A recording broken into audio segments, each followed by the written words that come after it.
10,000 में माननीय मंत्री जी के घर जो नौकर होगा, जो कुत्ते की सैर कराने का काम करता होगा, वो भी 30,000 रुपए की सैलरी लेता है।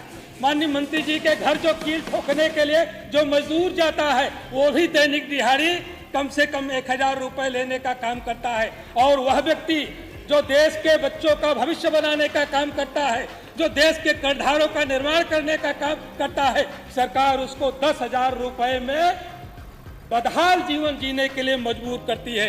क्या सरकार उनका मानदेय 10,000 से बढ़ा करके 40,000 करने पर विचार करेगी?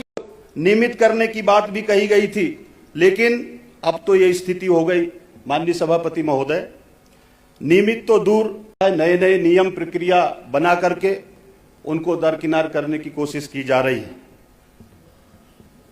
और इस तरह लगातार उनको परेशान किया जा रहा है। यदि शिक्षा मित्रों की तुलना कुत्ते से की जाएगी कि वर्तमान में शिक्षा मित्रों का जो मानदेय है वो 10,000 रुपए ही अभी चलता रहेगा और उस पे किसी भी तरह के संप्रति या उसको बढ़ाने का अभी विचार सरकार के समक्ष। माननीय अध्यक्ष जी, आपने शिक्षा मित्रों के मानदेय बढ़ाने विषयक प्रश्न पर अनुपूरक करने की अनुमति दी, इसके लिए आपको आभार। महोदय, ज्ञातव्य हो कि बेसिक शिक्षा परिषद के प्राइमरी स्कूलों में कार्यरत शिक्षा मित्रों की कार्यकुशलता, विभागीय योगदान और उनके परिवार के भविष्य, उनके परिवार के रोटी कपड़ा मकान, स्वास्थ्य शिक्षा सुरक्षा को देखते हुए समाजवादी पार्टी की सरकार, माननीय अखिलेश यादव जी की सरकार ने निःशुल्क और अनिवार्य बाल शिक्षा अधिकार अधिनियम में संशोधन करके उनको सहायक अध्यापक बनाने का काम किया, उनको अच्छी सैलरी देने का काम किया, उनके परिवार में खुशहाली लाने का काम किया। मान्यवर, जब मामला कोर्ट में चला गया, कोर्ट में भारतीय जनता पार्टी की सरकार 2017 में थी और उस समय अच्छी पैरवी ना होने के कारण कोर्ट ने टेट का सहारा लेकर के उनको सहायक अध्यापक के पद पर उनका जो समायोजन हुआ था उसको निरस्त करने का काम किया।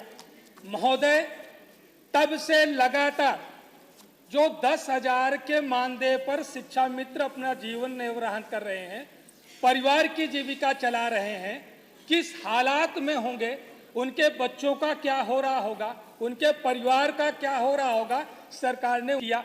मानवर, कोर्ट ने केवल उनका सहायक अध्यापकों के पदों पर जो समायोजन हुआ था उसको निरस्त करने का आदेश किया था, न कि उनका मानदेय बढ़ाने का कोई आदेश निरस्त किया था या उनको अन्य किसी मद में और दूसरे भत्तों के रूप में उनका मानदेय बढ़ाने पर कोई रोक लगाने का काम किया था।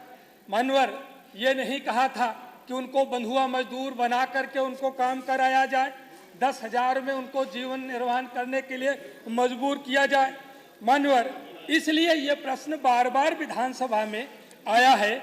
मानवर, हम सब लोग देखते हैं, आज भारत सरकार ने भी इस पर एक राजपत्र जारी किया कि देश का जो कुशल मजदूर है, न्यूनतम दैनिक मजदूरी उसकी 1,000 से कम नहीं होगी और वहीं पर शिक्षा मित्र एक दिन का मानदेय उसका 350 रुपया।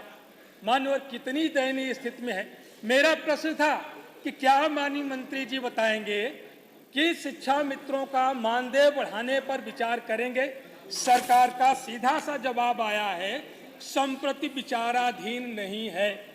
मानवर, तो सीधा जवाब आया तो आपको परेशानी है, टेढ़ा आया तो मानवर, जब सीधा जवाब आया है इसीलिए उस जवाब का पोस्टमार्टम करना जरूरी है कि 10,000 में माननीय मंत्री जी के घर जो नौकर होगा, जो कुत्ते की सैर कराने का काम करता होगा, वो भी 30,000 रुपए की सैलरी लेता है।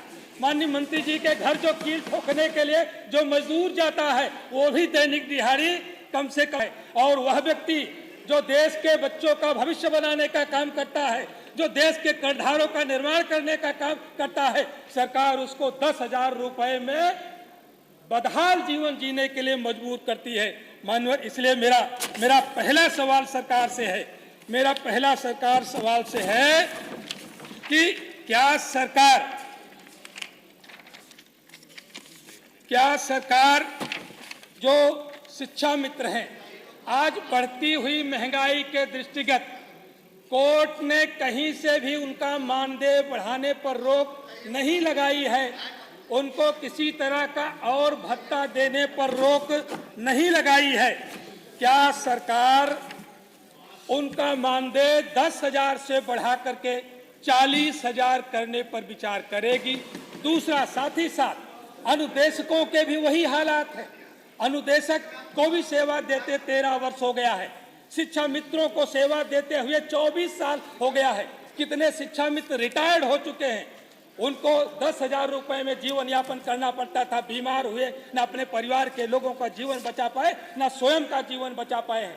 क्या अनुदेशकों का जो मानदेय आपने 9,000 रखा है, उनका 9,000 मानदेय बढ़ा करके 30,000 करने पर विचार करेंगे?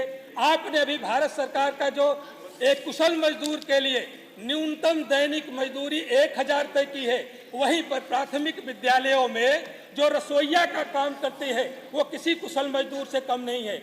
वह एक स्वादिष्ट भोजन बनाने का काम करती है, गुणवत्तापरक भोजन बनाने का काम रसोइया करती है, जिसको कितने बच्चे खा करके पुष्ट होते हैं। क्या रसोइये का मानदेय बढ़ा करके 20,000 करने पर विचार करेगी? माननीय मंत्री जी से मैं इसका जवाब चाहूंगा। 1 मिनट। हाँ जी, आप प्लीज आप बताइए, मैं बाकी सबको शाम। वर्मा जी ने कहा कि इनका कुत्ता टहलाने वाला भी 20,000 लेता है। मान्यवर, यदि शिक्षा मित्रों की तुलना कुत्ते से की जाएगी, आप तो यादव हैं, आप गाय पालने वाला कह देते, आप गाय का ग्वारिया कह देते। आप तो यादव हैं, गाय कह देते, आप गाय का ग्वारिया कह देते, आप कुत्ते की बात कर रहे हैं ना। ये तो शोभा नहीं देता ना। अब ये शोभा दे रहा है भाई। आप चलो कोई बात नहीं, गलती तो आपने कर दी है, बैठो। आप कम से कम ये कह देते कि गाय पालने वाला या ग्वारिया 20,000 पाता है। उनके पास गाय नहीं होगी इसीलिए नहीं बोला। चलिए माननीय मंत्री जी उत्तर दीजिए। माननीय मंत्री जी उत्तर दीजिए। माननीय मंत्री जी।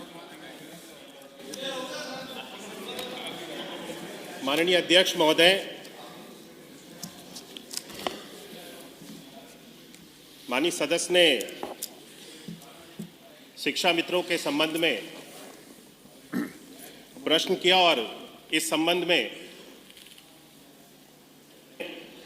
शिक्षा मित्रों की तुलना ये पहली बार नहीं है कि इस सदन में एक पशु से कर दी हो। पिछले सदन में भी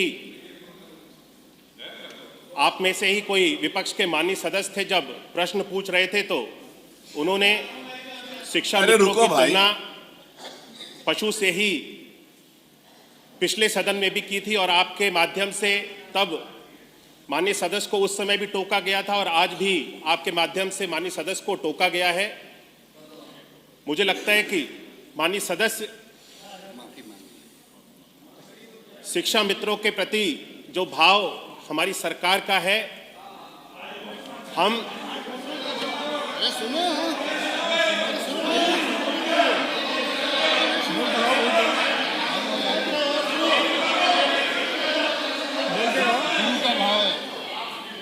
अभी तो शुरुआत है और झेल नहीं पा रहे हो। गुरु का भाव है, गुरु का सम्मान है।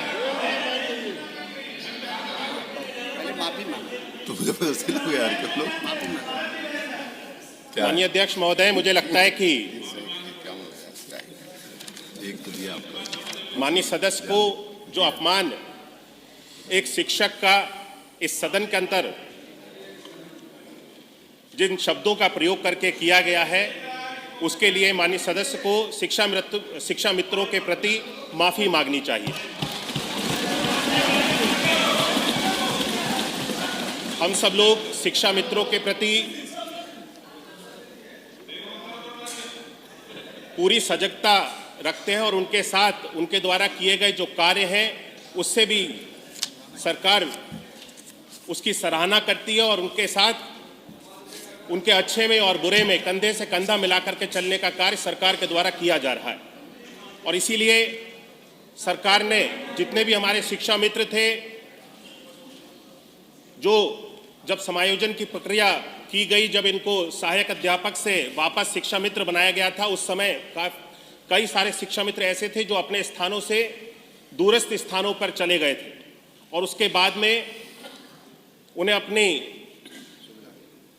सुविधा के अनुसार अपने विद्यालय तक जाने में जिन शिक्षा मित्रों को कठिनाई हो रही थी, उन सभी शिक्षा मित्रों के लिए हम सब लोगों ने सरकार के द्वारा व्यवस्था बना दी गई है कि आने वाले जो हमारी छुट्टियां होंगी, उन छुट्टियों में इस व्यवस्था को बनाया गया है कि शिक्षा मित्रों को अपनी स्वेच्छा अनुसार जिस स्थान पे वे जाना चाहते हैं उस स्थान पे वे चले जाएं। जहां तक मानदेय की बात माननीय सदस्य ने कही, शिक्षा मित्रों का मानदेय 2017 तक 3,500 रुपए था और 3,500 रुपए से उसको बढ़ा करके एक मुश्त हमारी सरकार के अंतर्गत 2017 में उसको 3,500 से 10,000 रुपए की वृद्धि करके उसको किया गया था। वर्तमान में माननीय सदस्य ने जो प्रश्न किया है, मेरे उत्तर में स्पष्ट है कि वर्तमान में शिक्षा मित्रों का जो मानदेय है वो 10,000 रुपए ही अभी चलता रहेगा और उस पर किसी भी तरह के संप्रति या उसको बढ़ाने का अभी विचार सरकार के समक्ष नहीं है। प्रश्न क्या